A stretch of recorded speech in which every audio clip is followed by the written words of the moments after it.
Hey everyone, welcome. You're watching Detangle. We are back with another question. So in this question, we have a uniform conducting ring and its radius is given as small letter r, and they are telling it is having a uniform resistance of capital letter R, and also they have taken 2 points A and B, which makes an arc and its substance an angle of theta at the center, and at these 2 points a cell of EMF E is connected. Then they have asked what is the magnetic induction at the center, magnetic induction or magnetic field at the center, and options are given. So let's see how to do it. So let us run down through quick basics. So as you know, if you have a current carrying conductor, it is going to produce magnetic field around it. And what if you take that conductor and bend in the form of a loop? Then that also will be producing magnetic field around it. Now consider a point P which lies along the axis passing through the center of the loop and also perpendicular to the plane of the loop. So if I want to know the magnetic field at this point P, it is given by this expression, that is equal to mu naught times I is the current in that loop, divided by 4 pi into 2 pi r square. Here this r is the radius of the conducting loop, divided by x square plus r square whole raised to 3 by 2. X is the distance of that point from the center of the current carrying loop. Here x I have marked in red because x is a variable, like I can take this point anywhere I want.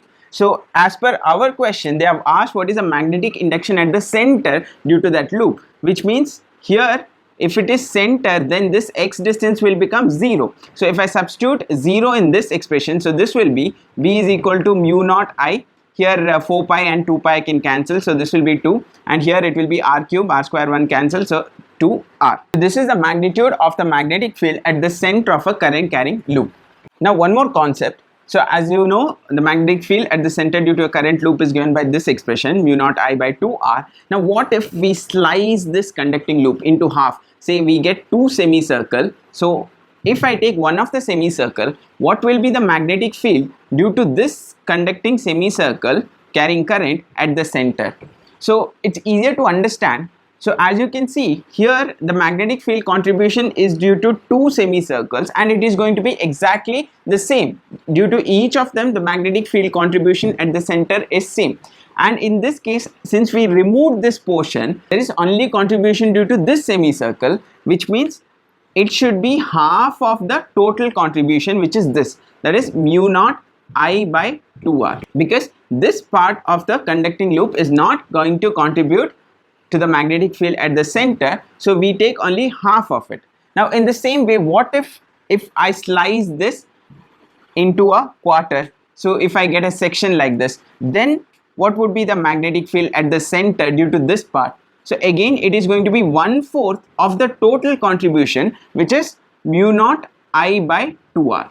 In the same way, what if we consider a section of that loop which makes an angle of theta at the center? So in this case, I can tell magnetic field at the center should be the theta by 360. 360 degree is the whole angle times the mu naught I by 2r, which means the magnetic field at the center due to this portion has to be a fraction, that is theta by total angle 360, fraction of the total magnetic field due to the entire current loop. So as you can understand, this is the same thing what we did in this case also, that is here since the angle which this arc makes is 180 degrees, so you'll get 180 by 360, that is half of mu naught I by 2r, that is the total contribution. And here also this is 90 degrees, so that's why 90 by 360 of the total, that is 1/4 of the total contribution. So that's how we do it. Now getting back to the question, as you see there is a cell connected here, so there will be a current flowing in this, so I current will be flowing here. Okay, now it has to split into 2 parts, so I'll call this current as I1 and this current as I2. So I1 and I2 flows like this, and they combine here and I current will flow. Now as you can see, there is a section of a loop, okay, and there will be a magnetic field due to this section at the center, and that I can write it as, I'll call that magnetic field as B1. So that should be equal to, as you can see, this section subtends an angle of theta, so theta by 360 portion of the total magnetic field. That is, if I1 was flowing in the entire loop, then what would be the magnetic field? That would be mu naught at the center should be mu naught times the current divided by 2r. And in the same way, if I am finding B2, that is a magnetic field due to this section of the loop at the center, that should be, as you can see, this angle is 360 minus theta divided by 360 degree, and the entire contribution, that should be mu naught times I2 divided by 2R. Okay, so since they have asked the net or the total magnetic field at the center, that is going to be B1 plus B2. But can I simply add them?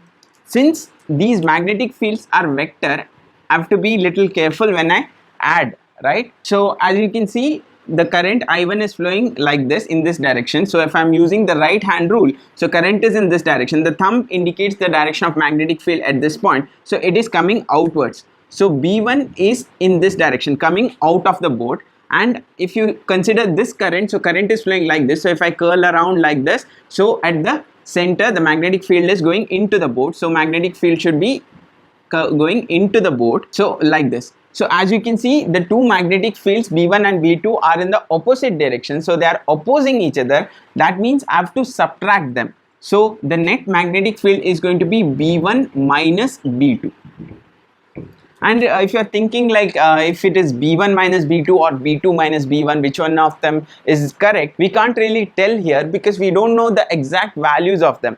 But it doesn't matter what you take. Even if you take B2 minus B1 also, you will end up in the correct answer. That is, if here I am getting a positive value, that means B1 is greater than B2. So B1's direction you considered positive, B2's direction you considered negative. So that is why you are getting a positive term. Now if B2 was greater than B1, then you will end up getting a negative value here. So that means the net magnetic field is in the opposite direction. It's the invert direction, that is the direction of B2, since B2 is stronger than B1. So in a way, in the end, you will be getting to know which direction is the net magnetic field. So you don't have to worry about the sign. So here, if you substitute the values of B1 and B2, and here as you can see, mu naught by 2R is common in both of them. So if I take them out, so mu naught by 2R into, so this is going to be 360, theta by 360 into I1 minus, here this will be the remaining term, 360 minus theta by 360 into I2. Okay, and yeah, they have given the radius as small letter r, so small correction. So it should be small letter r because the capital letter R is given as resistance. Okay. Now, if you did this much and you look at the option and you see this option that inversely proportional to R, so as per our equation, we are getting that. So if you tick on this, then you'll be doing a biggest mistake of your life, because there's a more interesting relation here between I1 and I2, because of which the net magnetic field is something else. We'll get a value for net magnetic field here. So let's just do that. So what is I1? So as you can see, I1 is going to be, here the potential applied between these 2 points is E. So I1 is E divided by the resistance of this wire, and resistance of the entire loop is given as R. So I'll take this much, the resistance of this wire, this much portion as R1, and in the same way I can write I2 as EMF, that is the potential between these 2 points, which is again E. So E divided by the resistance, I'll take it as R2. Now what is this R1 and R2? So R1, as you know, R, the resistance is rho L by A, and as you can see, the resistance is directly proportional to the length. Here the length is the length of the entire loop, so that is the circumference of the circle, which is 2 pi times the radius.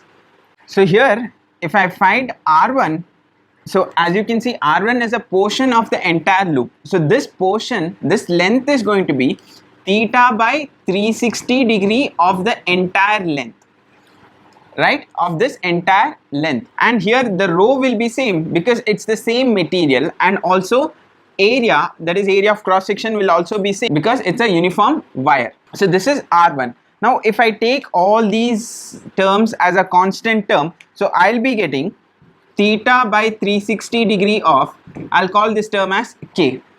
And in the same way, if I'm finding R2, R2 is going to be, as you can see, the length, this is the length, so that should be 360 minus theta divided by 360, this much portion of the entire loop, that is entire loop length is L, divide into rho by A, which is going to be the same term. So R2 you will end up getting as 360 minus theta by 360. We'll call this whole constant term as some K.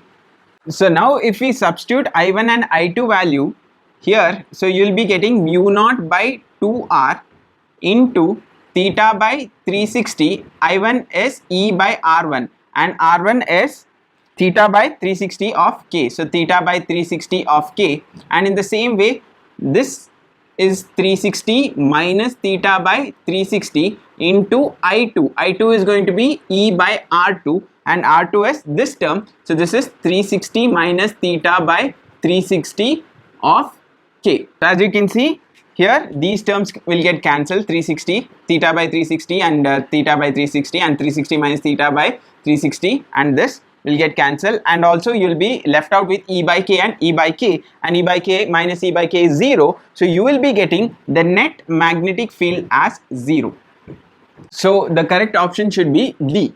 The magnetic field at the center should be 0 for all values of theta. So in summary, I would like to tell that it doesn't matter where you take these 2 points, okay, these 2 points connected to a cell, anywhere on the loop, and let it make any angle theta, the magnetic field at the center will always be 0, because the current, the magnetic field produced by this section and this section will be always equal and opposite, and they will cancel each other. Although it is not directly intuitive, that you might think, since this arc is short and this angle is small, this magnetic field at the center due to this I1 would be a smaller portion, and here if you consider I2, since the angle is large, it might produce a stronger magnetic field V2 at the center.